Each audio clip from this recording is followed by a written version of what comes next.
status quo continues to allow certain board members to manipulate district staff and board processes. We are constantly burdened by certain board members adding multiple items to meeting agendas, often with little to no background information provided and with no positive motive behind it.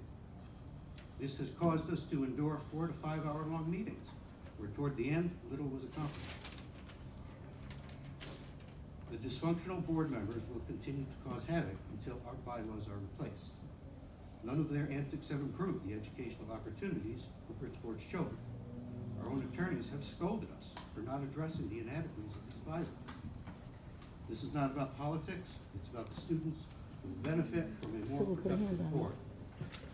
On that note, I ask for a motion to suspend bylaw number 9310.1 and 9312 pursuant to bylaw 9314 for the purpose of adopting revised, amended, and or new bylaws in substitution for current bylaws to be effective immediately upon adoption, such suspension to be for the duration of this special meeting.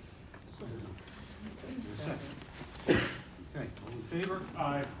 Opposed? Opposed. The motion fails. You do not have two-thirds. We don't need 2/3. We do not. We noticed it ahead of time. In the other meeting? Where's Next- Mr. Bradley? Next is a motion to Yeah, it's not adopt. two-thirds, pardon me, point of order. Okay. Mr. Bradley is not in the room, so we do not have a two-thirds majority on this vote. We have less than two-thirds. Mr. Bradley is So- here. Well, Mr. Mr. Bradley has not voted. You've got to take the vote. You can take the vote. All right.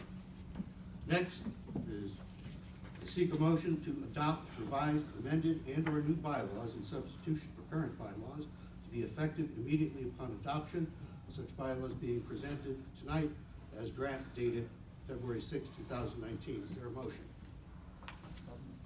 Moved by Ms. Allen, is there a You second? can't say so moved, you have to put the motion into the record. I just stated the motion. No, she's. I just stated the motion. Making the motion. Second. The motion. The chair states the motion and someone's first, second, so first. Is there a second? Second. Ms. Bradley seconds. All in favor? Oh, no, Aye. discussion, You didn't discussion. waive discussion. We don't Okay, waive you Discussion. have something to say? You? I'm sorry, what about over here? Do you? No, sir. No. Okay, we have You? something to say, yes, okay? Let me start by stating that democracy in Darksville is not democracy. Although the majority has a supermajority of 2/3, they are clearly frightened by the minority voice on this board, more specifically, probably my voice. The purpose of Robert's Rules of Order is to allow the majority to govern while allowing the minority to be heard. You still look ugly. Their inability to tolerate a different point of view is self-evident in That this demon. executive coup orchestrated in secrecy by John Weldon, but with the full blessing of his cohort.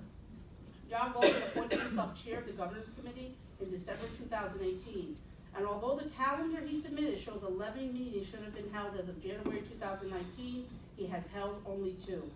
Instead of choosing to revise the now 9,000 series collaboratively during his publicly noticed governance meetings, where the people's interest and right to know is protected, where the public has an opportunity to listen, offer testimony, and participate in the governance of their elected school board, he instead chose a path of secrecy. And as Sybil Allen told me, she has been in consultation with her colleagues without having meetings, which is illegal. This is a flagrant violation of our bylaws and the Freedom of Information Act and everything democracy represents. On Wednesday, February 6th, we received a notice of a special meeting at 4:17 p.m. with less than 27 hours notice, notifying the minority that John Weldon and the majority wanted to pass completely new and edited bylaws the minority had never seen.